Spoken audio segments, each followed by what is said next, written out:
Meus irmãos,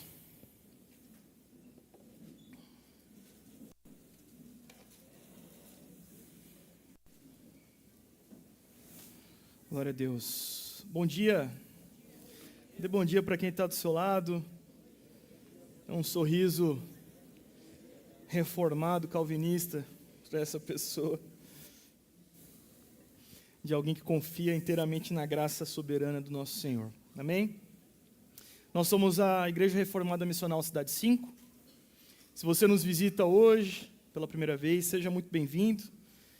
Eu sou um dos pastores dessa igreja, o pastor Fábio, e nós nos reunimos todos os domingos aqui às 10h30 da manhã para adorar ao Senhor, para cultuar a Ele. E como igreja, nessa semana, no dia de hoje, nós tomaremos a ceia juntos, todos, como igreja local. E este é um dia maravilhoso nas nossas vidas. Amém? Nós estamos numa série de exposições no Credo Apostólico. Nós estamos vendo sentença após sentença do Credo Apostólico. E durante essas semanas nós temos visto todo o arranjo que se encontra por detrás de cada uma das preposições do Credo. Nós estamos entendendo os desdobramentos do credo a cada semana que passa, e isso tem sido de maneira muito proveitosa, um momento muito especial para a nossa igreja, com essa identidade confessional, partindo do entendimento do credo apostólico. Então, você é convidado a estar conosco no dia de hoje, ouvir esse sermão e ser edificado por meio da exposição. Quero lembrar os pais que têm suas crianças, que gostariam que elas tivessem um momento com os professores estão lá atrás, nós temos um espaço separado a elas lá em cima, para os pais que desejam que os seus filhos tenham um ensino direcionado, os professores estarão recebendo as crianças lá atrás, você pode levar seu filho, sua filha lá, fique à vontade. Se você prefere que ele fique aqui no culto, que permaneça, não tem problema, nós não vemos problema nisso. Nós temos essas duas opções aqui na nossa igreja, então você pode ficar com o seu filho aqui no culto. A única coisa que nós pedimos é que você controle o seu filhinho aí, tá bom? Sei que é difícil, tenho 2 ferinhas, mas Deus dá graça, Deus tem dado graça, amém? Então, para aqueles que desejam estar com seus filhos aqui, que você possa ir instruindo ele durante o sermão e sendo edificado junto com sua criança aí, tá bom? Amém. Vamos para o credo, vamos falar da sentença que nós vamos expor hoje. Eu vou ler desde o início, desde quando nós iniciamos até o momento em que vamos falar no dia de hoje. Amém? Creio em Deus, o Pai Todo-Poderoso, Criador do céu e da terra, e em Jesus Cristo, seu único Filho, nosso Senhor, que foi concebido pelo poder do Espírito Santo, nasceu da Virgem Maria, padeceu sob o poder de Pôncio Pilatos, foi crucificado, morto e sepultado. Amém? Vamos orar, meus irmãos? Senhor Deus, nós te agradecemos pelo dia de hoje, por celebrarmos a Tua ressurreição, celebrarmos a realidade de que o Senhor está vivo, o Senhor está entre nós. Te agradecemos porque o Senhor nos sustentou durante essa semana, o Senhor nos trouxe até aqui durante esse último mês, e aqui estamos, Senhor, como igreja para cultuar o Teu nome, para Te adorar, para Te engrandecer. Senhor, em minha humilhação, eu peço ao Senhor que toque os corações dos meus irmãos aqui no sermão, Senhor. Eu não tenho poder para isso, eu não tenho capacidade para isso, Senhor. Mas Tu tem todo o poder, Senhor. Por isso, quebranta os corações, abre a mente, coloque dentro do entendimento desses irmãos a compreensão necessária sobre essa exposição, sobre essa sentença do credo apostólico, Senhor. Nós louvamos o Teu nome, nós Te agradecemos, pedimos que o Senhor nos ajude na concentração e que seja um momento de pura adoração ao Senhor. Em nome do Filho amado Jesus Cristo que nós oramos. Amém. Amém, meus irmãos. Hoje nós falaremos sobre a sentença final que eu li aqui aos irmãos do credo, que é a respeito da segunda pessoa da Trindade, o Filho de Deus, Jesus Cristo, aonde diz: padeceu sob o poder de Pôncio Pilatos, foi crucificado, morto e sepultado. Meus irmãos, nos últimos 40 anos, quase que quadriplicou o número de evangélicos no nosso país, no Brasil. 1 a cada 4 brasileiros, hoje, se identifica como um evangélico. Você já parou para pensar nisso? 1 a cada 4 brasileiros adultos se identifica como evangélico. E por mais que o percentual de evangélicos em nosso país seja grande, e é grande, eu deixo a questão aqui para vocês. Será que a mensagem do Evangelho, a poderosa mensagem do Evangelho, que fala desse Cristo que padeceu, que morreu, que foi sepultado, será que essa mensagem, ela tem causado um impacto equivalente ao percentual de evangélicos que nós temos em nosso país? É muito fácil nós olharmos ao redor e perceber que parte dos nossos problemas, se não todos os nossos problemas, eles se encontram no porquê ou no quanto as pessoas são cheias de si mesmas. Vivemos, eu diria que, uma overdose de amor próprio nos nossos dias. E por estarmos nessa cracolândia da egolatria, por estarmos neste lugar onde as pessoas vivem embebedecidas pelo amor, buscando saciar a todo momento o seu ego, por meio do amor próprio, por estarmos aqui, muitos de nós se tornam presas muito fáceis para os falsos messias que surgem, para os falsos evangelhos que se apresentam a nós. São artistas, são influenciadores, líderes de seitas, filósofos, políticos, os coaches, enfim, uma variedade de figuras messiânicas que aparecem e propõem e prometem uma espécie de satisfação real a nós, uma ideia redentiva para nós. Sim, eles prometem que você vai prosperar. Eles prometem que você vai prosperar. O bezerro de ouro continua sendo oferecido pelos falsos cristos que aparecem nos nossos dias. Eles prometem que se você seguir os passos deles, se vocês caminharem de acordo com aquilo que eles propõem, tudo se tornará um paraíso, uma Nova Jerusalém. E como o amor próprio é a droga dos nossos dias, é a droga do momento, muitos estão completamente alucinados com o veneno da enganação e não se dão conta do quão distante estão do Evangelho que Jesus Cristo revelou por meio do seu ministério. Não se dão conta de que essas falsas promessas falíveis, promessas falhas, insuficientes, elas estão na contramão da mensagem que conduziu o ministério dos apóstolos, que conduziu o ministério dos primeiros pais da igreja. Muitas pessoas estão dentro da igreja, mas com suas mentes entorpecidas. Caem muito fácil em qualquer historinha, em qualquer falsa promessa. E tudo isso se dá, meus irmãos, porque há um desejo muito forte de viver apenas para si mesmos. Apenas para si mesmo.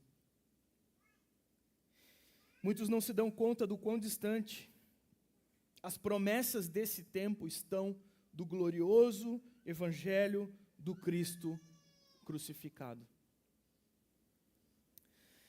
Quando nós declaramos o credo apostólico, quando nós professamos o credo, quando nós declaramos, nós não só acreditamos nas sentenças que ele possui, como nós vimos na primeira semana dessa série. Quando falamos que creio em Deus Pai, o Pai Todo-Poderoso, creio em Jesus Cristo, seu único Filho, nós não apenas acreditamos, porque se apenas acreditarmos, somos iguais aos demônios. Os demônios acreditam também. Os demônios acreditam em Deus, o Pai Todo-Poderoso. Eles acreditam, eles sabem que Ele existe. E sabem com mais exatidão do que nós sabemos, inclusive. Mas quando nós declaramos, creio em Deus, o Pai, creio em Jesus Cristo, creio que Jesus Cristo padeceu sob o poder de Pôncio Pilatos, foi crucificado, morto e sepultado, nós falamos que amamos essa verdade, amamos essa preposição. Acreditamos e amamos ela. E na sentença que nós lemos hoje, que estamos vendo hoje, na qual diz que Jesus Cristo padeceu sob o poder de Pôncio Pilatos, foi crucificado, morto e sepultado. O credo está afirmando para nós muitas coisas, dentre elas, a historicidade deste fato, deste momento da morte de Jesus. Da realidade de que o Filho de Deus foi crucificado, ele padeceu. Quando o credo menciona Pôncio Pilatos, um personagem real, alguém que viveu de fato aqui neste mundo, o credo está nos afirmando que a morte deste homem, chamado Jesus, é algo real que aconteceu na história. Não é uma fantasia, não é um folclore, não é uma lenda, um mito. E meus irmãos, cada linha do credo apostólico, compõe um pilar do que representa a nossa fé, do que representa a fé cristã. E se alguma dessas sentenças que se encontram no credo não é crida por nós, ou compreendida, logo a fé cristã está comprometida. Corre sérios riscos de ser mais uma falsa religião. O pastor Albert Mohler diz, abre aspas, remova qualquer declaração das afirmações do credo e todo o cristianismo desmorona. Esse trecho do credo que estou expondo aos irmãos hoje, ele se detém a falar da profundidade da obra de Jesus e do seu sofrimento. Muito mais do que historicidade, muito mais do que a realidade de que a crucificação aconteceu, o credo afirmar que Jesus padeceu diante de um personagem histórico como Pôncio Pilatos, traz consigo componentes vitais da obra de redenção operada em nosso favor. Olhar para essa sentença é notar nela elementos que sustentam a verdade de que um crente nasceu de novo, do porquê ele nasceu de novo, através do que ele nasceu de novo. Ao confessar que cremos no padecimento de Jesus, que Jesus padece diante de um homem criado por ele, nós estamos afirmando que Jesus sofreu corporalmente e espiritualmente. Em seu sofrimento corporal, Jesus sentiu fome, Jesus sentiu sede, Jesus sentiu o cansaço, dor. E talvez para nós seja um pouco mais fácil de enxergar isso, porque nos familiarizamos com certos filmes que ilustram essa realidade. Esses dias eu estava fazendo um exercício na academia, onde, cara, foi inevitável. Assim, é normal o pastor, em tudo que faz, pensar em algo relacionado à teologia. Isso é normal. Mas ali ficou muito explícito. É um exercício que nós fazemos na academia, onde nós estamos deitados no chão, nós levantamos os braços, as duas pernas ficam esticadas, somente a lombar encostando no chão, e nós temos que ficar por mais de minuto, assim. É claro que é muito difícil, né? Fiquei ali, cara, pensando, já deve ter passado uns 20 minutos aqui. Aí eu olhei para o lado, 15 segundos. Continuei.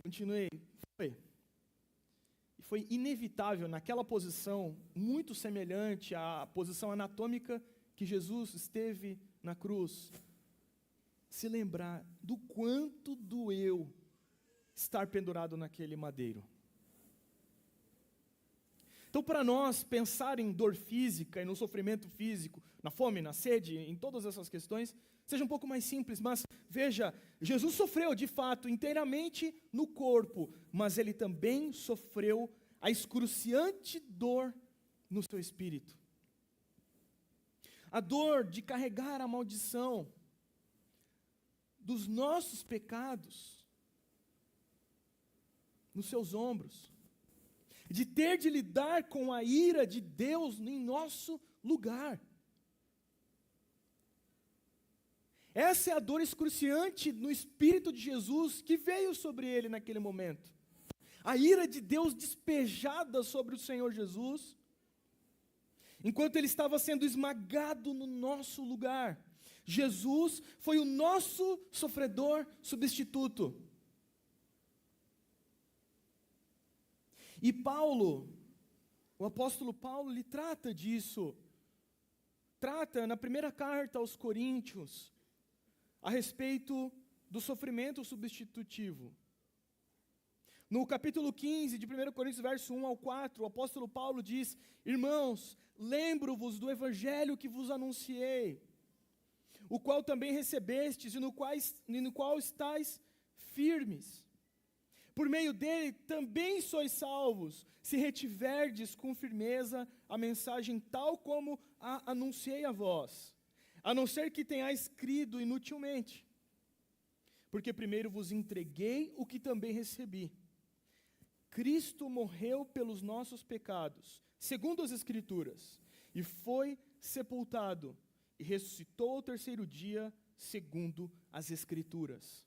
Veja, nós não tínhamos o Novo Testamento quando Paulo escreve a primeira carta aos Coríntios. E ele afirma que Jesus morreu pelos nossos pecados, segundo as Escrituras, e foi sepultado, segundo as Escrituras. Paulo está pegando todas as promessas veterotestamentárias, todas as promessas do Antigo Testamento,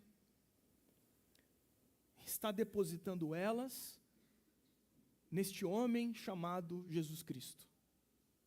Segundo as Escrituras, a morte de Jesus é o cumprimento de algo que Deus havia decretado.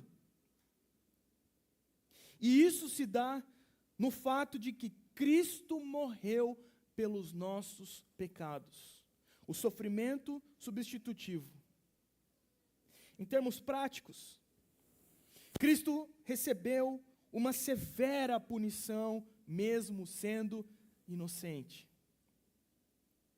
Os outros dois homens que estavam crucificados com ele lá no Calvário eram culpados, mereciam estar ali naquele lugar.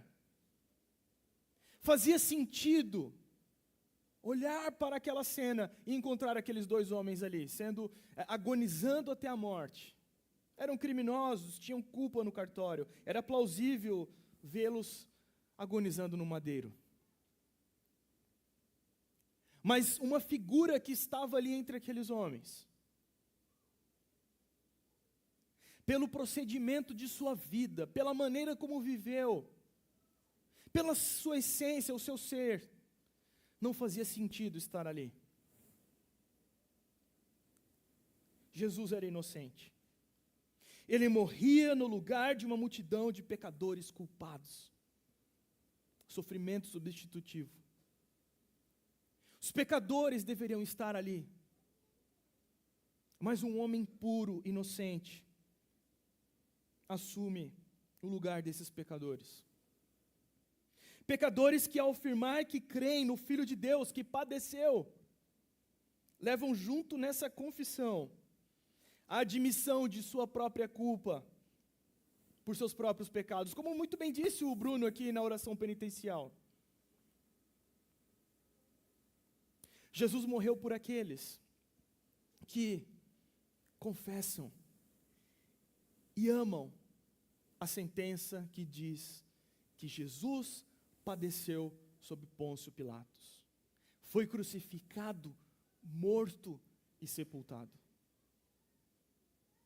Aqueles que creem nessa verdade, nessa afirmação histórica, mas amam essa preposição, exultam, ficam sentidos com essa verdade. A esses que admitem a sua própria culpa pelos pecados e sabem que deveriam estar lá no lugar de Jesus, a esses, essa sentença, ao mesmo tempo que é macabra, é também libertadora, é também gloriosa, é também o segredo da satisfação completa, da satisfação real, da exultação que vem de um tesouro inestimável, que é a mensagem do Evangelho. R.C. Sproul diz, abre aspas, somente se aceitarmos a verdade sobre nós mesmos e a ira apropriada de Deus sobre algo tão horrivelmente maligno, poderemos realmente conhecer a misericórdia de Deus. Não há espaço para uma postura arrogante diante de Deus. Não há espaço para um estilo de vida onde nós nos exaltamos diante do Senhor. Se de fato queremos experimentar dessa misericórdia, dessa graça, como bem diz o Dr. Sproul aqui, precisamos, antes de mais nada, aceitarmos a verdade sobre nós mesmos. E quando confessamos que Cristo padeceu, nós também reconhecemos que nós é quem deveríamos ter padecido naquele lugar. Nós é quem deveríamos ter pago a nossa conta, a conta que nós mesmos fizemos, de um mar de pecados, de desobediências, das mais diversas, perversidades.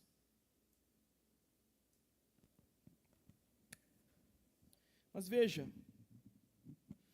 não somente Cristo assume o nosso lugar na cruz, como os seus sofrimentos também, eles garantem a nós algo além dessa substituição. Sim, Jesus padecer sobre Pôncio Pilatos diz respeito ao fato de que fomos livres dessa ira despejada, fomos livres dessa maldição sobre os nossos ombros. Mas não só isso, não para aí. A notícia é muito boa. Cristo garante algo além disso. Ele assume o nosso sofrimento e garante para nós um novo coração. Um coração que é capaz de agora, em Cristo Jesus, se inclinar para as coisas de Deus. Por termos esse novo coração, somos capazes de obedecer ao Senhor e desobedecer às inclinações da nossa carne, às inclinações da nossa maldade. Nós agora, com esse novo coração, dado por meio do sacrifício de Cristo, nós agora podemos desobedecer às inclinações do pecado e às propostas indecentes do diabo. Nós podemos recusar.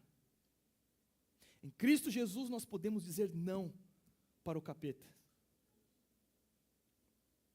A partir do momento que Jesus assume o nosso lugar, nos substituindo na cruz, nós passamos a ter uma nova vida, irmãos. Uma nova vida de rebelião ao que é mal.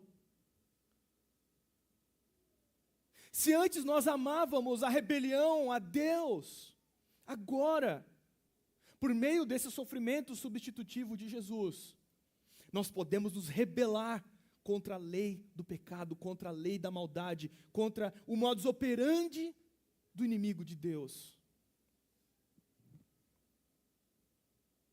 E podemos, sim, nos sujeitar ao que é bom, ao que é belo, ao que é a verdade. Podemos até sofrer nessa vida por seguirmos a Jesus. Confessar que Cristo padeceu sob Pôncio Pilatos carrega consigo também a verdade de que nós poderemos sofrer também durante essa vida. Mas veja, preste bem atenção, jamais sofreremos da forma equivalente ao que Jesus sofreu na cruz. Jamais. Isaías capítulo 53, no verso 4 ao 5, o profeta diz: verdadeiramente Ele tomou sobre si nossas enfermidades. Pense nessa imagem, a figura de Jesus tomando sobre si as nossas enfermidades. Verdadeiramente Ele tomou sobre si as nossas enfermidades e levou sobre si as nossas dores. E nós o consideramos aflito, ferido por Deus e oprimido. Mas Ele foi ferido por causa das nossas transgressões e esmagado por causa das nossas maldades. O castigo que nos traz a paz estava sobre Ele e por seus ferimentos fomos sarados. Olha que glorioso isso! Ele padeceu sob Pôncio Pilatos, pois veio para sofrer e nos dar a paz. Jesus veio para nos dar a paz, mas a paz que Ele nos deu custou a Ele sofrimento. Os profetas do Antigo Testamento anunciavam a vinda desse tal servo sofredor, como muito bem é escrito no livro do profeta Isaías. O Redentor de Israel, esse sofreu para que nós hoje pudéssemos desfrutar da liberdade. O seu sofrimento vicário nos deu um novo coração, nos deu uma mente redimida, uma mente viva agora para raciocinar de acordo com a realidade espiritual, considerando os valores deste mundo caído como nada. Como nada. E os valores eternos, os valores da palavra como tudo. Passamos a olhar para uma vida de pecado e não encontrar mais sentido nela. Enquanto, com essa mente redimida, com esse novo coração, o nosso coração começa a sentir algumas coisas por essa mensagem que antes não sentíamos. Passamos a enxergar beleza naquilo que é bom, não como um efeito manada, mas como algo pessoal, como algo que Deus coloca no nosso coração.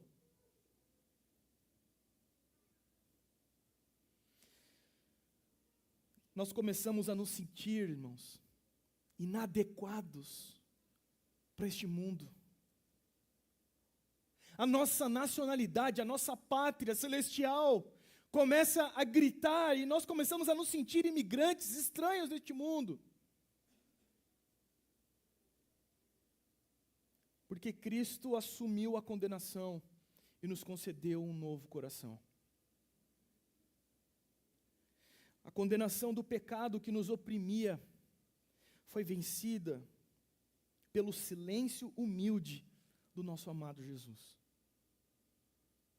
Isaías capítulo 53, verso 7 diz: Ele foi oprimido e afligido, mas não abriu a sua boca. como um cordeiro que é levado ao matadouro, e como a ovelha muda diante dos seus tosqueadores, ele não abriu a boca. Jesus, muito diferente dos reis deste mundo, dos influenciadores deste tempo, ele nos revelou uma sabedoria que não se conquista pela autopromoção, mas pela entrega voluntária e sacrificial. Qualquer sabedoria estoica,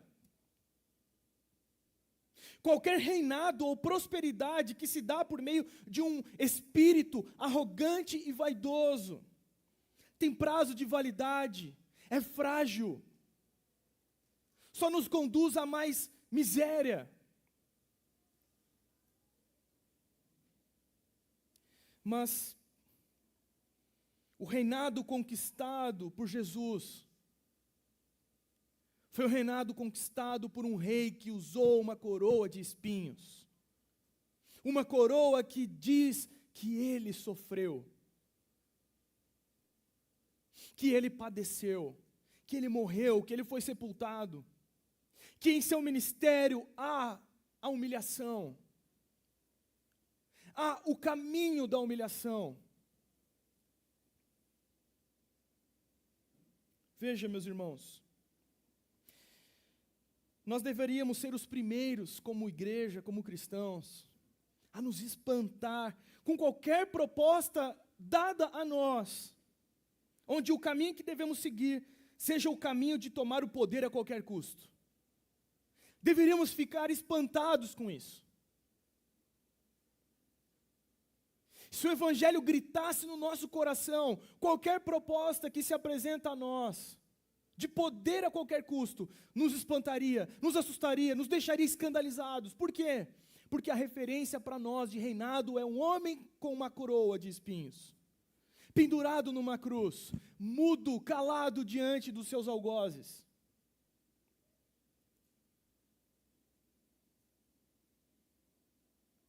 Preste bem atenção, meus irmãos. O caminho que Jesus nos apresenta é o caminho do rei que padece. Tendo em vista o significado de crer, como nós vimos que é amar essas verdades, essas preposições, negar a confissão do Cristo que padeceu é se tornar inimigo da cruz. Negar a necessidade de seguir os passos de Jesus, de tomar a nossa cruz, seguirmos os seus passos, é nos tornar inimigos da cruz. E é por isso que muitos casamentos, dentre essa porcentagem enorme de evangélicos que temos no Brasil, são casamentos miseráveis. Casamentos que estão ruindo, estão caminhando para o fim. É por isso que muitos pseudo-cristãos ou pessoas que se dizem como cristãos agem no mercado de trabalho com suas negociações financeiras como um ímpio, onde vale tudo para se beneficiar em detrimento do outro. Parece que já não há mais uma linha divisória entre aqueles que têm uma ética respeitável, uma ética que converge com os valores da Escritura, e aqueles que negam isso. Parece que se misturou tudo. Por quê? Porque a figura do Cristo que padeceu está distante da realidade reflexiva de muitos. Está distante daqueles que deveriam confessar e amar essa verdade diariamente, todos os dias, em todos os momentos.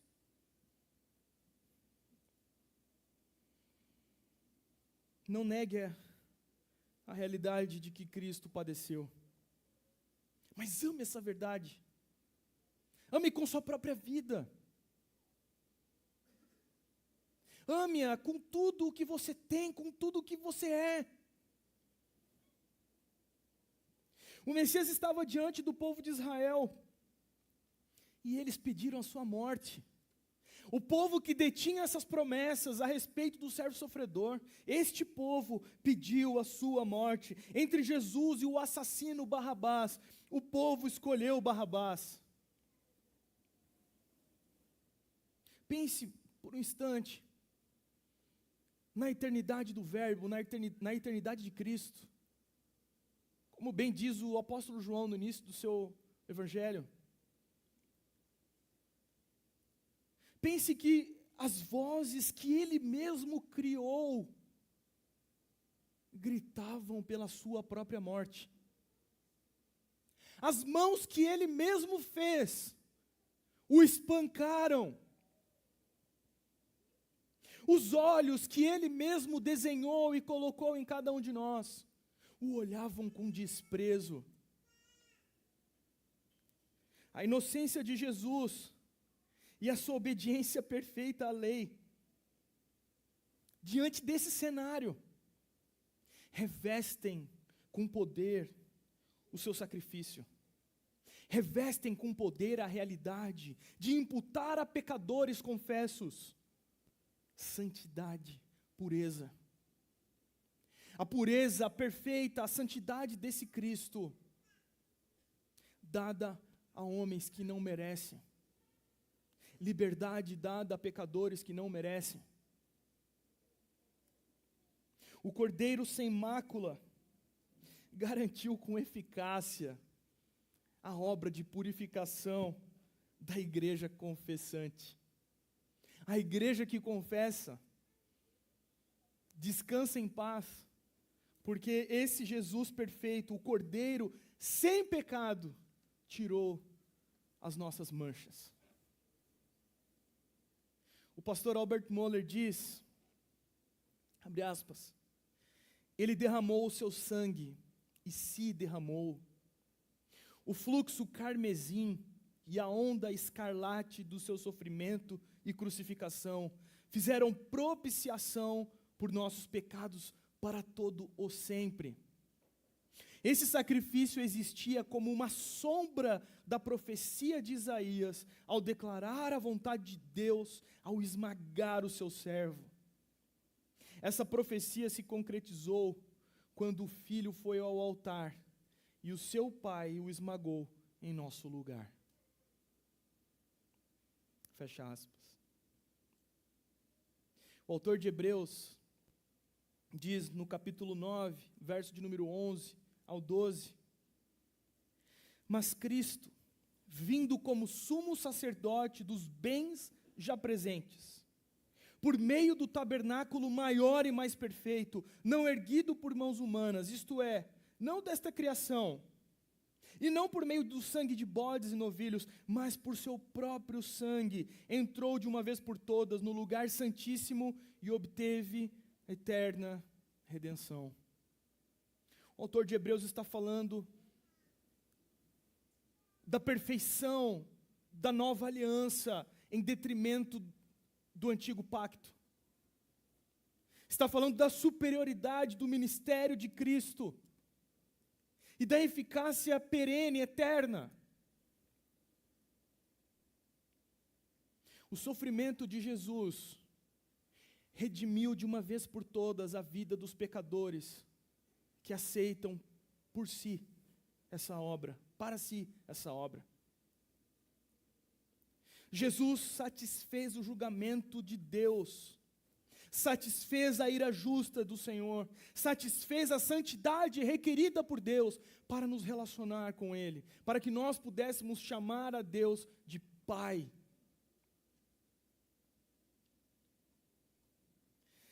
Toda dor de uma criação afetada pelo pecado e seu distanciamento do Criador encontram agora descanso. Isso é impressionante. Encontram agora descanso na agonia do servo sofredor. Por isso que para nós a imagem de Cristo é um misto de espanto, de ficarmos atônitos com aquela agonia, mas ao mesmo tempo saber que aquilo representa a nossa alegria, o nosso descanso. Aquilo significa a nossa aliança com Deus Pai. a nossa entrada no corpo de Cristo, na realidade do povo de Deus. Romanos capítulo 8, verso 31 ao 32, ao 33, o apóstolo Paulo diz: portanto, o que poderemos dizer diante dessas coisas? Se Deus é por nós, quem será contra nós? Aquele que não poupou nem o próprio Filho, mas pelo contrário, o entregou por todos nós, como não nos dará também com Ele todas as coisas? Quem trará alguma acusação contra os escolhidos de Deus? Se é Deus quem os justifica, quem trará? Jesus padeceu, meus irmãos. E isso é um sinal de que não há mais condenação para você, de que não há mais prisão. Jesus foi crucificado, morto e sepultado.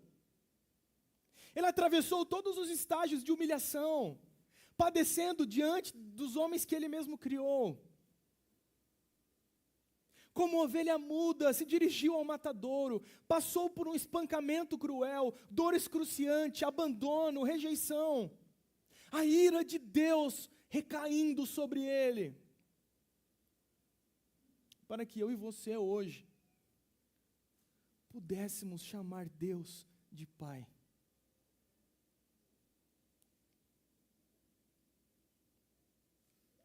Jesus suportou a punição pelo pecado que todos nós merecíamos, mas que ninguém aqui, absolutamente ninguém que crê nesse Jesus, nessa sentença do credo, ninguém que tem essa fé na verdade, jamais experimentará. Jamais experimentará a ira de Deus. Aqueles que creem nessa verdade, que confessam, que professam essa fé viva do credo, descansam em paz. Descansam em paz. Jamais você terá de suportar a punição pelos seus pecados, se você crê no Deus homem que padeceu. Amém? Eu gostaria de deixar algumas aplicações para vocês, meus irmãos. Em primeiro lugar, eu queria dizer a você que nunca perca contato com o Evangelho. Leia a sua Bíblia. Leia os Evangelhos. Leia, devore as Escrituras, o Novo Testamento. Medite nessa boa nova, nessa notícia. Porque o que mais acontece, meus irmãos, o que mais enfraquece crente é a falta de dedicação na meditação da boa notícia. É a falta de se perguntar quais implicações a boa notícia, essa notícia de que Deus enviou seu Filho para padecer, morrer, ser sepultado em nosso lugar. O que isso impacta no seu dia? O que isso impacta na maneira de enxergar este mundo, de enxergar os seus amigos no trabalho, seus fornecedores, seja lá quem for, até mesmo seus inimigos? No que o Evangelho impacta a sua vida? Muito do desânimo, da fraqueza, se dá porque não refletimos no Evangelho. Por isso precisamos ler a palavra de Deus. Precisamos ouvir músicas que apontam para essa mensagem. Se você não dedica tempo a ouvir, você não se enche. Precisamos conversar sobre isso. Conversar sobre o Evangelho, sobre as implicações do Evangelho nas nossas vidas. Nas decisões que temos, nos conflitos, nos dilemas éticos que se apresentam diante de nós. O Evangelho precisa ser uma pauta central da nossa história. Por isso, leia a palavra. Leia bons livros, leia bons teólogos que falam desse Evangelho, que o colocam na posição mais alta do grau de importância que precisa ter nas nossas vidas.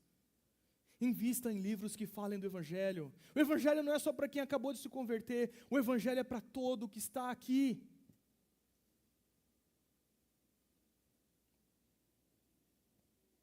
Leia sobre o Evangelho, ouça sobre o Evangelho, converse sobre o Evangelho, cante sobre o Evangelho, declare sobre o Evangelho. Tenha o credo em seu coração. Uma outra direção que eu gostaria de dar aos irmãos é: viva a comunhão pactual. Irmãos, não há neste mundo relação mais poderosa do que a relação que nós temos, chamada por relação pactual, que é a relação que nós temos com os irmãos que comem do mesmo pão e do mesmo vinho que nós, na igreja local. Não há nada mais poderoso que isso. Nenhuma amizade do clube da Luluzinha, nenhuma amizade do clube do Bolinha, nada pode ser mais poderoso do que a comunhão pactual, do que a comunhão do crente que está aliançado com o seu irmão, servindo ao Senhor Jesus Cristo juntos na igreja de Cristo. Sentando na mesa como nós faremos em instantes, comendo do mesmo pão e bebendo do mesmo vinho. Isso é poderosíssimo, irmãos. Por isso, viva a comunhão pactual. E por que eu estou dizendo isso? Porque é muito claro e nítido que aqueles que se enfraquecem, saem, são os que abrem mão de viver a comunhão no corpo de Cristo. Eu nunca vi alguém vivendo a comunhão proposta pelas Escrituras se tornando um desigrejado. Nunca.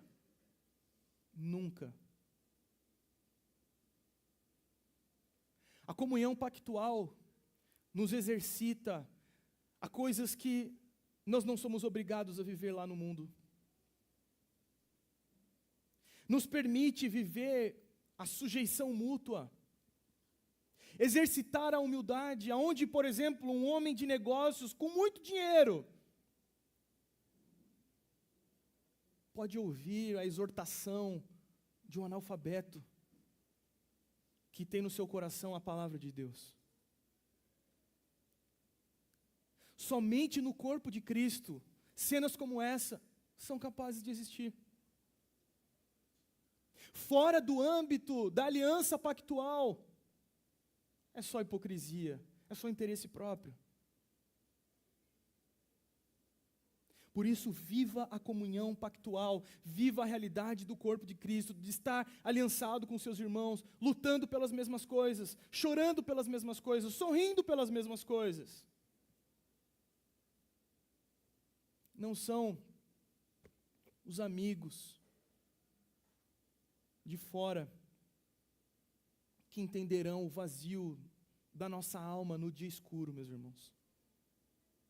Mas aqueles que estão conosco, na trincheira, vivendo para Cristo. Por isso, viva a comunhão pactual. Exercite essa vida cristã. Exercite a submissão e a sujeição. Que palavras difíceis de ouvir.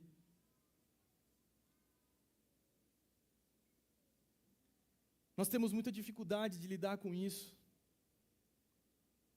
Temos dificuldade de nos colocar numa posição onde devemos nos submeter a alguém, nos sujeitar a alguém, nos colocar sob supervisão e correção de outras pessoas, repreensão de outras pessoas. É impressionante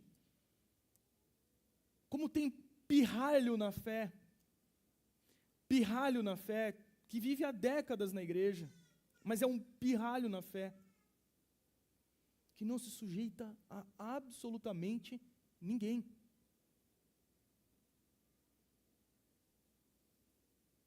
A sentença do credo que diz que Cristo padeceu parece não fazer sentido nenhum para esse tipo de pessoa. Não cede o espaço, não abre mão dos seus prazeres em prol do outro. E aí a pergunta que eu fiz no início do sermão, ela ganha contornos, ela ganha solidez diante dos nossos olhos. Por que não há impacto? Porque a sentença do credo não causou impacto no coração de muitos. Porque muitos não estão meditando nessa verdade de que Cristo padeceu sob o poder de Pôncio Pilatos, uma figura que ele mesmo criou. E que ele tinha poder suficiente para barrar.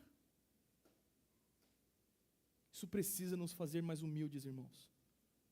Isso precisa nos fazer pessoas mais mansas, mais vazias de si mesmas e cheias de Cristo. Viva a comunhão pactual. Cristo, padecendo sob o poder de Pôncio Pilatos, é um pilar da nossa fé. Por meio do sofrimento e do esvaziamento de Jesus, Deus realizou redenção por nós. Que essa verdade mude radicalmente a sua vida hoje. Que essa realidade transforme quem você é por inteiro. E que você possa enxergar o que é de fato ser um seguidor de Cristo. O que é de fato ser um seguidor de Cristo? Confessar e amar a verdade de que Jesus padeceu sob o poder de Pôncio Pilatos. Foi crucificado, morto e sepultado.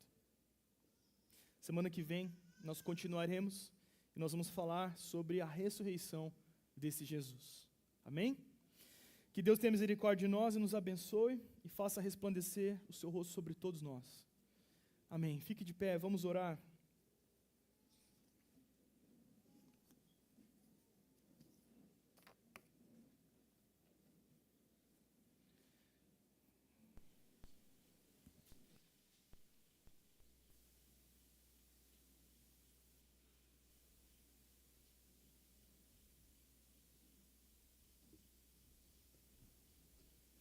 Amém. Vamos orar. Feche seus olhos por um breve instante. Senhor, nós queremos engrandecer o Teu nome nessa manhã, Senhor. Queremos Te louvar, agradecer pelo sofrimento que o Senhor atravessou por pessoas que não merecem, como nós. Senhor, nós nos reunimos aqui todos os domingos, não como loucos, talvez para este mundo sejamos loucos, mas nós nos reunimos aqui, Senhor, porque sabemos o quanto custou viver uma vida distante do Senhor. E hoje, com os nossos olhos abertos, por causa do Teu sacrifício, nós podemos nos inclinar para as coisas do céu. Senhor, nós Te louvamos, porque mesmo sendo nós pecadores, o Senhor nos amou. O Senhor não nos amou com um amor interesseiro, mas com um amor real, com um amor vivo. Nós Te agradecemos nessa manhã, Senhor. Pedimos que Teu Espírito Santo conduza as nossas vidas. Aqueles que já caminham há um bom tempo na fé, que o Senhor fortaleça com essas verdades do Evangelho. Que o Senhor nos relembre daquilo que os fez queimar o coração tempos atrás. Aqueles que estão chegando agora, Senhor, que eles estejam bem nutridos neste início de trajetória. E para aqueles que ainda nem desceram as águas, ainda não confessaram o Teu nome, Senhor, a estes, os conforte dizendo que o Senhor está os salvando neste dia. Que o Senhor os chame para si e que o Teu Espírito possa fazer a obra que nós, homens falíveis, não podemos fazer, Senhor. Fale com cada um de nós aqui.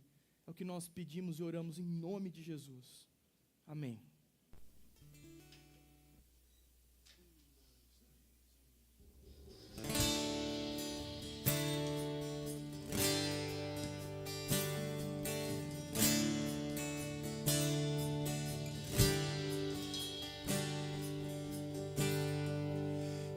Ele não tinha qualquer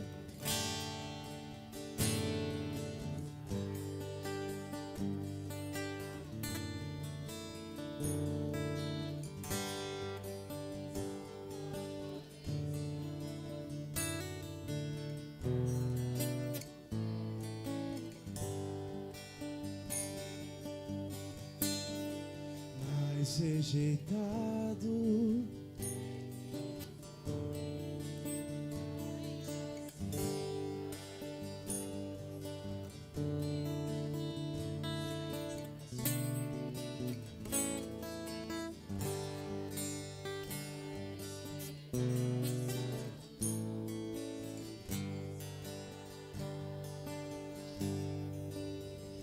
A oferta pela culpa ele ofereceu para satisfazer o Criador. Ele morreu para que a sua luz em nós pudesse brilhar.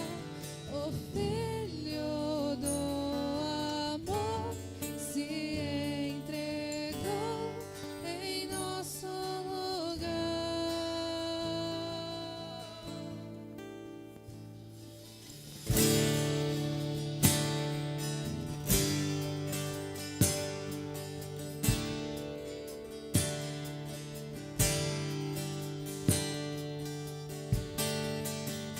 Mas rejeitado.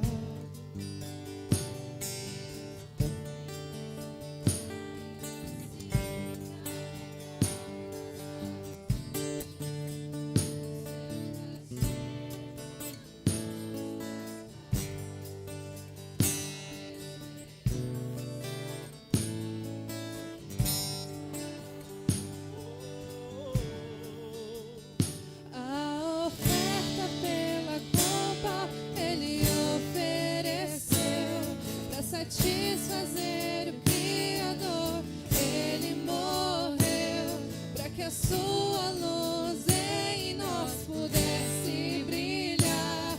O Filho do amor se entregou em nosso lugar.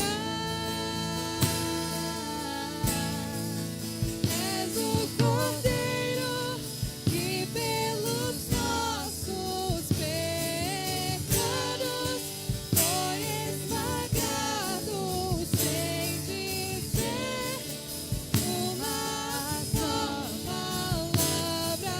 Se entregou aos cravos, derramou sua vida até a morte, provando a ira amarga pra nos dar sua doce graça e nos fazer viver.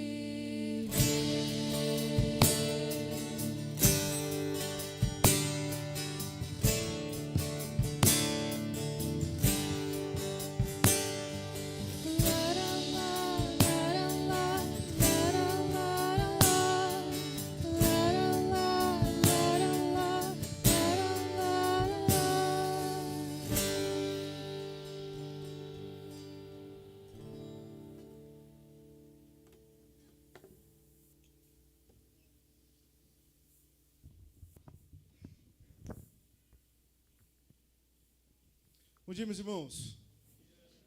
Tudo firme? Firme? A gente vai ler, agora vamos fazer um momento de ofertas, a gente vai ler Filipenses 4, verso 10 e 11.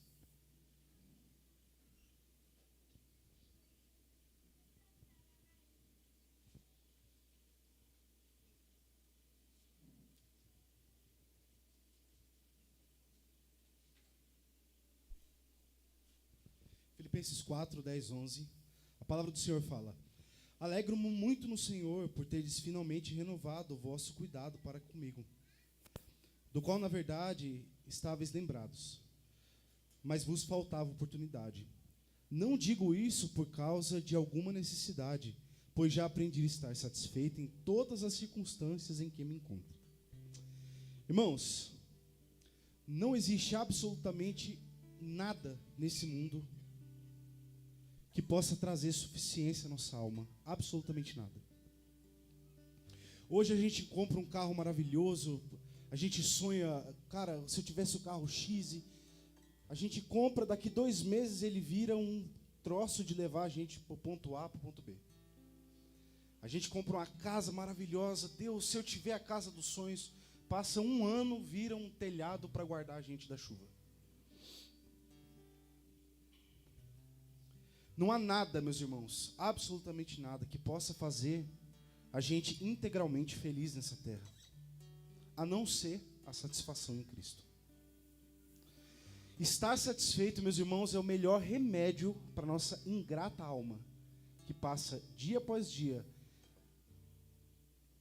não se lembrando do buraco em que o Senhor nos tirou. E isso, irmãos, não é um argumento à mediocridade, não é disso que eu estou falando. Não estou falando para a gente largar os nossos empregos, para a gente não se esforçar. Muito pelo contrário, meus irmãos, cuidem das suas famílias. O Fabinho falou mais um pouco antes aqui sobre o mercado de trabalho dos cristãos e não cristãos se aglomerarem e virarem uma coisa só. Muito pelo contrário. O que a gente deve fazer é ser diferença no mundo. Cara, rale. Aprenda a cuidar da sua família. Não há nada de ruim em ganhar um pouco mais de dinheiro, em ter promoção no trabalho, absolutamente nada. Não é um argumento para mediocridade. O argumento aqui é, meus irmãos, não coloquem a sua satisfação nos seus salários. Não existe satisfação fora do Senhor. A sua esperança, meu irmão, está no sangue derramado no Calvário, pelos pecados que nós, como Bruno disse mais cedo, que nós cometemos e que ainda vamos cometer. Amém? Senhor, eu te agradeço, Pai, pelo dia. Peço ao Senhor, Deus, que nos ajude, Pai, a sermos satisfeitos pela tua obra redentiva.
Mais um dia senti meu pecado e vi sobre minha espada da lei, apressado fugi, em Jesus me escondi e abrigo seguro nele achei. Foi na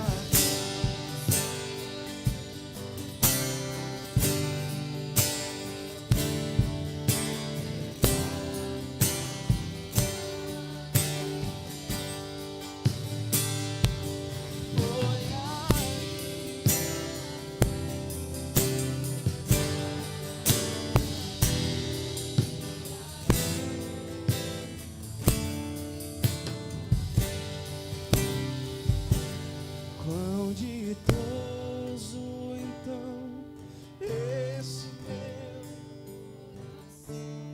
conheci.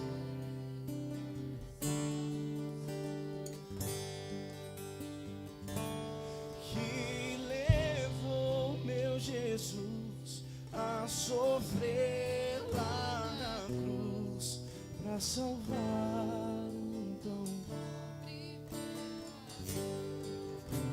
Só a igreja.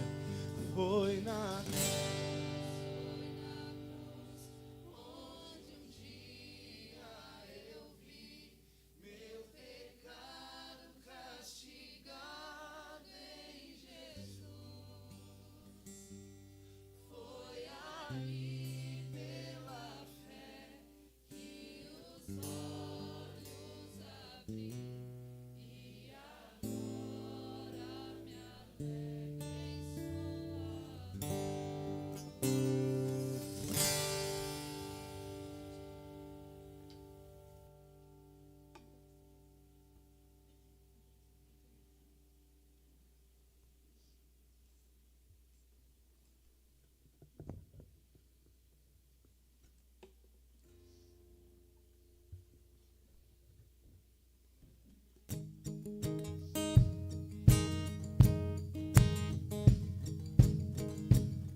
de Jesus nos reunimos aquecidos por sua luz, por meio do Senhor, unidos desse amor, com vinho e pão nós celebramos comunhão. Não me sinto estranho aqui, esse é o meu lugar, no perdão que tenho em ti, aprendo a perdoar. Quem serve o vinho e bate o pão é o próprio Cristo ressurreto, nosso irmão. O Rei da terra e céu é o nosso anfitrião, com vinho e pão nós celebramos comunhão.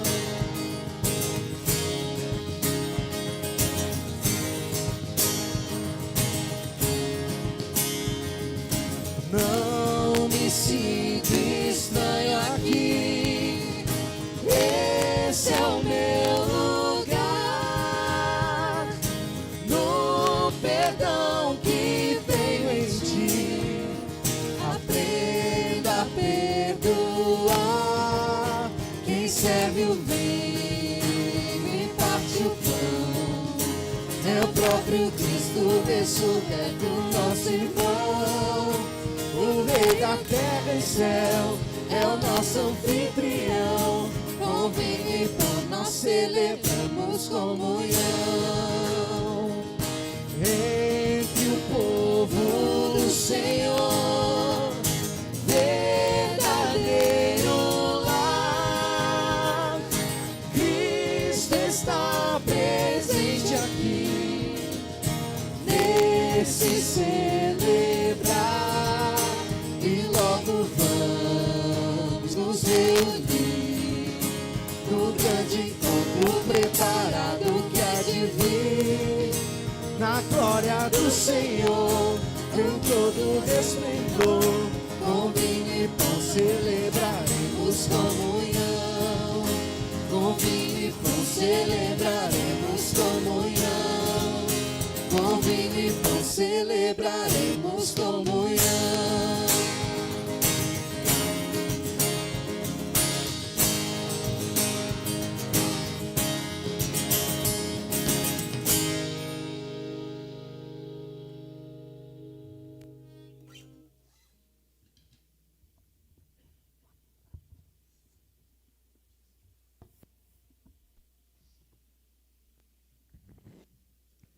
Amém, meus irmãos. Agora nós vamos ceiar neste momento.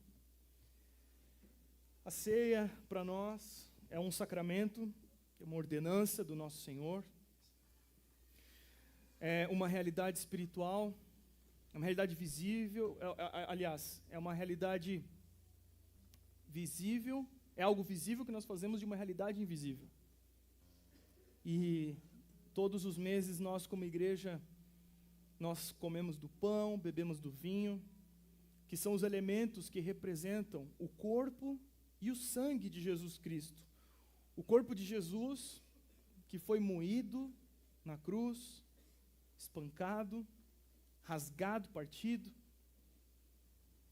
E o vinho que representa o seu sangue derramado em favor de pecadores. Nós fazemos isso como o povo de Deus submisso à ordem que o nosso Senhor nos deu. E o que ocorre aqui é algo espiritual, é algo que nos alimenta, é algo que nos traz força para continuar nessa peregrinação. A Igreja de Cristo, ela inicia a sua vivência nos sacramentos da nossa fé, quando passamos pelo batismo. O primeiro sacramento, ou melhor, a porta de entrada para essa realidade comunitária, pactual, é o batismo. A partir do momento em que nós nos sujeitamos ao chamado de Deus, ao chamado do Senhor, e confessamos o seu nome, porque é necessário que se confesse. Confessamos ao Senhor, o Deus Pai, Filho e Espírito Santo. A partir disso, descemos as águas, somos batizados em nome do Pai, do Filho e do Espírito Santo. E a partir daí nós passamos a ceiar com o povo de Deus, com o povo que confessa, com o povo que declara aquilo que nós estamos vendo nessa série de exposições do Credo Apostólico. Como discípulos de Jesus, nós todos os meses aqui nós fazemos isso, nós ceiamos, nós nos fortalecemos mutuamente por meio da comunhão operada neste momento que é a ceia. Por isso, você que é batizado em nome do Pai, do Filho e do Espírito Santo, numa igreja devidamente cristã, você é convidado a cear conosco neste dia, você que nos visita. Se você não passou pelo batismo, não se sinta constrangido. Todos nós um dia não tomamos a ceia também, todos nós passamos por isso. Então não se sinta constrangido e aprecie este momento e ore, e pense e repense a respeito da sua participação neste momento. Talvez você, de uma vez por todas, se lançar na fé, confessando o nome do Senhor, e descendo as águas, e vindo conosco, sentar diante dessa mesa do banquete, que, como disse os nossos irmãos aqui, como disse o Léo, como disse o Luiz no início do culto, é uma prévia, uma pequena prévia, pequena, do grande banquete que teremos com o Senhor, com as melhores carnes, com as melhores refeições, todos nós diante do Senhor da glória, lá nos alimentando. esse é apenas um pequeno lampejo da glória futura que nos espera. Amém?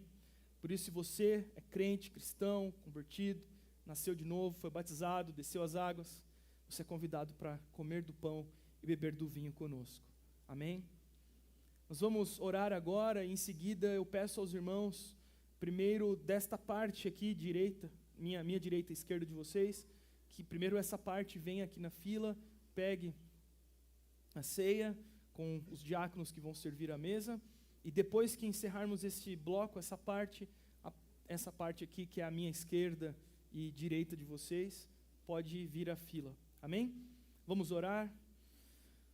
Senhor Deus, nós te entregamos este momento, nós consagramos este tempo e pedimos ao Senhor que a solenidade da Santa Ceia seja entendida por cada um de nós aqui, Senhor, em sua profundidade, em seu significado, em sua importância. Senhor, que possamos, como igreja, celebrar essa refeição com gratidão, Senhor, com louvor no nosso coração. Se há irmãos aqui vivendo em divisão, em facção, em rixas com seus irmãos, que o teu Espírito neste momento convença-o do pecado, que haja reconciliação, que haja perdão, que haja humildade, Senhor, por todos aqueles que serão beneficiados por sentar na mesa do banquete. Senhor, nós pedimos a tua bênção aqui neste momento, nesse instante, que nós possamos ceiar com muita reverência e muita alegria em nossos corações, Senhor. Nós oramos assim, em nome de Jesus. Amém. Amém, meus irmãos. O pessoal aqui deste lado pode vir, depois a galera aqui da esquerda. O vinho estará neste canto. Se você optar por cear com o suco está aqui neste canto. O vinho aqui e o suco aqui. Amém?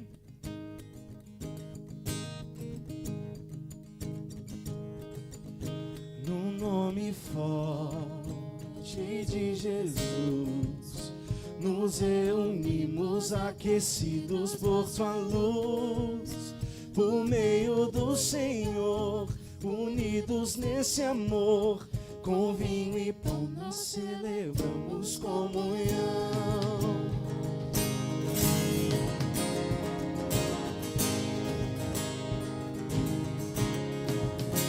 No nome forte de Jesus, nos reunimos aquecidos por sua luz, por meio do Senhor, unidos nesse amor, com vinho e pão nós celebramos comunhão. Não me sinto estranho aqui, esse é o meu lugar, no perdão que tenho em ti, aprenda a perdoar. Quem serve o vinho e parte o pão é o próprio Cristo ressurreto, nosso irmão. O Rei da terra e céu é o nosso anfitrião, com vinho e pão nós celebramos comunhão.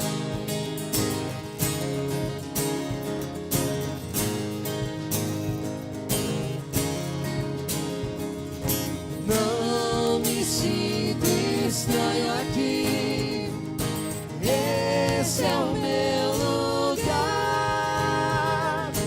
no perdão que tenho em ti, aprenda a perdoar. Quem serve o vinho e parte o pão é o próprio Cristo ressurreto, nosso irmão. O Rei da terra e céu é o nosso anfitrião, com vinho e pão nós celebramos comunhão.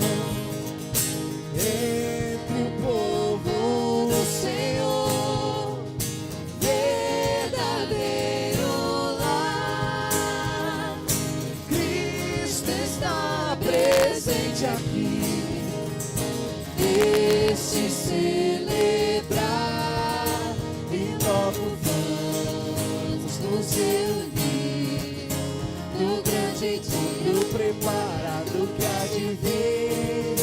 Na glória do Senhor, com todo o esplendor, Com vinho e pão nós celebramos comunhão. e povo do Senhor, verdadeiro lar.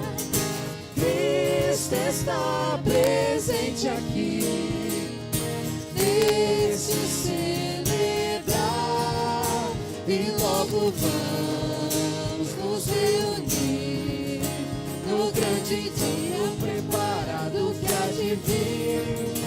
Na glória do Senhor, em todo o esplendor, com vinho e pão celebraremos comunhão.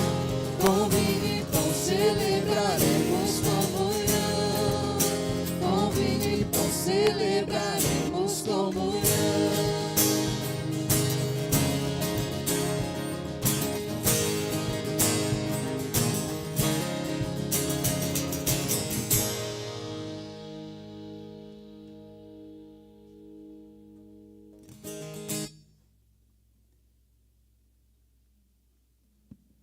Amém, meus irmãos. Vamos meditar no texto de 1 Coríntios, capítulo 11, verso de número 23, que é onde o apóstolo Paulo, ele fala a respeito da ceia, a respeito dessa ordenança do Senhor Jesus Cristo. Eu vou ler o texto, em seguida eu convido todos a fazerem um breve momento de silêncio, meditarem suas vidas, na realidade que estamos vivendo agora, a ceia, e depois eu comunico todos os irmãos para que nós possamos comer o pão e beber o vinho, ok? Pois recebi do Senhor o que também vos entreguei. O Senhor Jesus, na noite em que foi traído, tomou o pão, e depois de ter dado graças, o partiu e disse: Isto é o meu corpo que é dado por vós. Fazei isto em memória de mim. Do mesmo modo, depois de comer, tomou o cálice, dizendo: Este cálice é a nova aliança no meu sangue. Fazei isso todas as vezes que o beberdes em memória de mim. Porque todas as vezes que comerdes deste pão e beberdes do cálice, proclamais a morte do Senhor até que ele venha. Por essa razão, quem comer do pão ou beber do cálice do Senhor de maneira indigna, será culpado de pecar contra o corpo e o sangue do Senhor. Examine, pois, o homem a si mesmo, e dessa forma coma do pão e beba do cálice. Pois quem come e bebe, sem ter consciência do corpo do Senhor, come e bebe para a sua própria condenação. Vamos meditar, meus irmãos.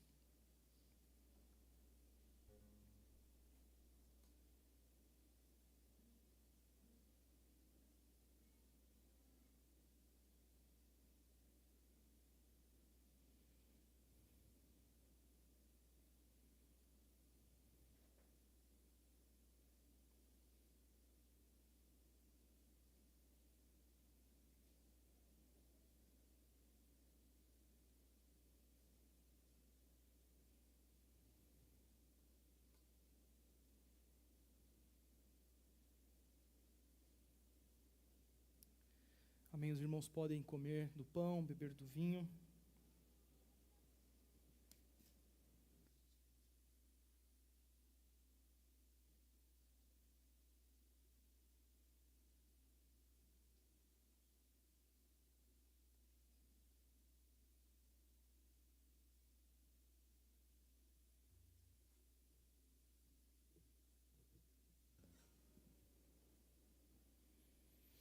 Senhor Deus, junto de meus irmãos aqui neste momento, eu louvo o teu nome, Senhor. Hoje nós somos livres do poder do pecado. Nós já não sofreremos mais as consequências da ira de Deus sobre os nossos pecados. Porque tu, Jesus, tu morreu em nosso lugar, derramou seu precioso sangue em favor de pecadores que não mereciam, Senhor. O Senhor nos humilha diante dessa realidade, nos convence, nos torna pessoas mais quebrantadas, pessoas mais mansas. Obrigado, ó Pai, por nos eleger antes da fundação do mundo, quando nada tínhamos feito, Senhor, e na verdade o que podemos fazer por Ti, Senhor? O que podemos fazer para Ti? Se o Senhor tem tudo, se o Senhor é dono de tudo, que amor é esse? Que amor é esse, Senhor? Que no dia de hoje nós possamos ser fortalecidos com essa boa notícia, notícia do Evangelho, a notícia de um Deus de amor, que enviou o seu Filho para morrer na cruz por causa de pecadores. E esse Jesus ressuscitou ao terceiro dia, vivo estás, ascendeu aos céus, está à direita de Deus Pai. E deixou conosco aqui o Espírito Santo. O Espírito Santo que nos encoraja, que nos consola, que nos fortalece. Obrigado, Senhor.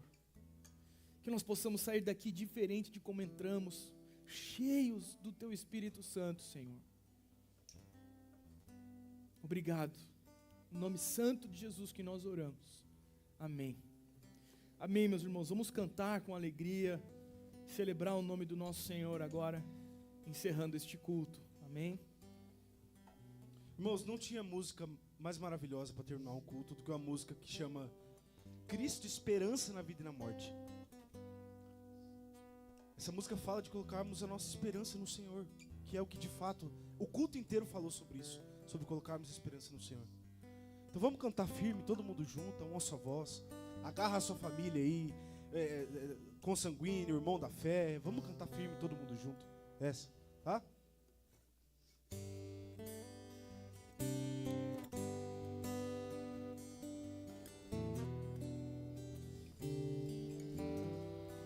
A esperança em vida,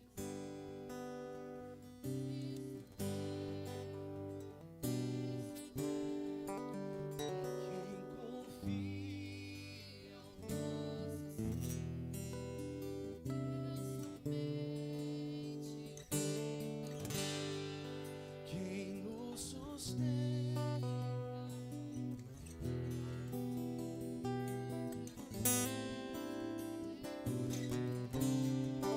e quem nos guarda até o final.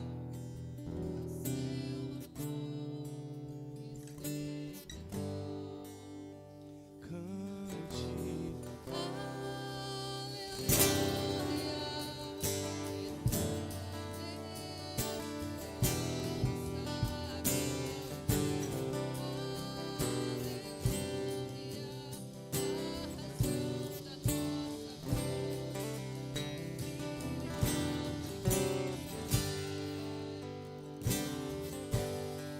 Quem pode dar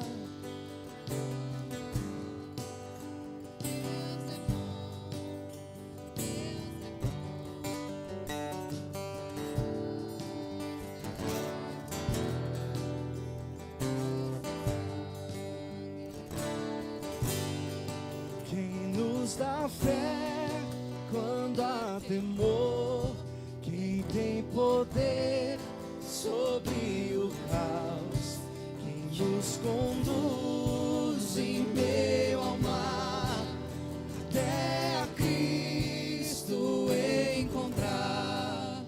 Cante.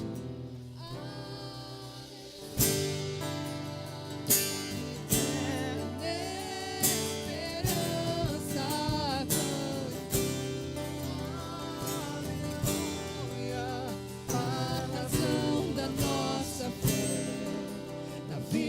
em morte Cristo é.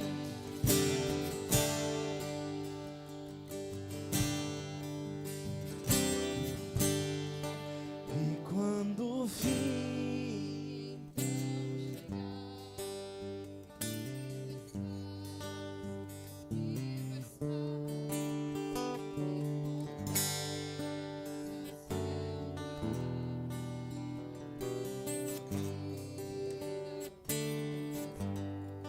ele a morte Então destruirá em alegria festejar eternamente Cristo em nós. cante. Aleluia, eterna esperança cante. Aleluia, a razão da nossa fé. Na vida e morte Cristo é. Cante, Aleluia, eterna esperança cante. Aleluia, a razão da nossa fé. Na vida e morte Cristo é. A razão da nossa fé. Na vida e morte Cristo é. Glória a Deus, irmãos. Deus seja louvado.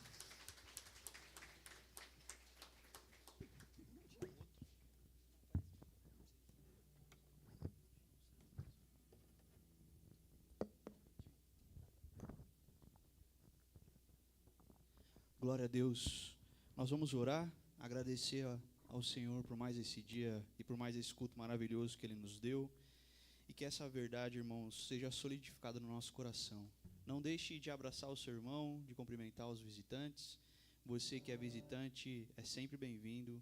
Essa aqui é a casa do Senhor. Amém? Vamos orar. Senhor, muito obrigado, Pai. Obrigado por mais um dia de vida, Senhor, que o Senhor nos deu. E obrigado por mais um dia que o Senhor falou ao nosso coração. Obrigado, Senhor, pela sua maravilhosa palavra. Obrigado, Senhor, porque o teu Espírito Santo trabalha no nosso coração, Senhor, transformando o coração de pedra em coração de carne. Que nós possamos absorver essas verdades, Senhor, e viver para um Cristo, Senhor, um Cristo que veio no tempo, na história e morreu. Morreu para que nós tivéssemos vida, Senhor, e não uma vida medíocre, mas uma vida abundante de graça, em amor e misericórdia da sua parte.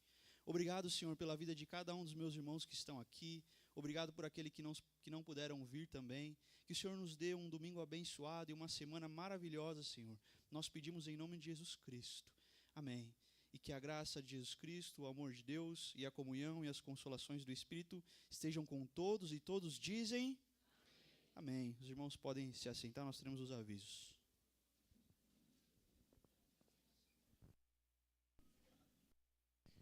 Irmãos, prestem bem atenção. Antes eu queria só pedir desculpa pelo transtorno do calor. A gente teve um probleminha no ar hoje e acabou congelando o ar e por isso que está esse calor, esse bafão aqui. Mas durante a semana nós vamos fazer a manutenção devida para resolver isso. Amém, irmãos? Irmãos, eu gostaria de dar alguns recados muito importantes. Peço que prestem bastante atenção. Primeiro eu queria dizer aos irmãos da academia, da Escola dos Ministros, levanta a mão aí, os irmãos. Rapaziada, seguinte, essa semana eu vou começar a conversar com cada um de vocês a respeito das resenhas que vocês já me entregaram. Vou ter uma conversa pessoal com cada um, falar, enfim, a respeito do que você escreveu, daquilo que você colocou no papel. Eu estou muito feliz e muito impressionado com o que vocês estão produzindo. Glória a Deus. Quem sabe isso aí vire algo, um projeto até mais amplo no futuro, né? E quero lembrar vocês que, preste atenção, irmãos da Escola de Ministros, tá? Eu vou mandar o calendário lá no nosso grupo, mas vocês têm que me entregar a resenha do Espiritualidade Reformada, do Joel Bick, no dia 10 de novembro. Não existe pastor mais bonzinho que eu, cara. Olha isso, Mateus Nobre. Olha isso, tiozinho. Dia 10 de novembro, vocês têm todo o mês para concluir a leitura. Eu sei que é uma leitura um pouco mais densa.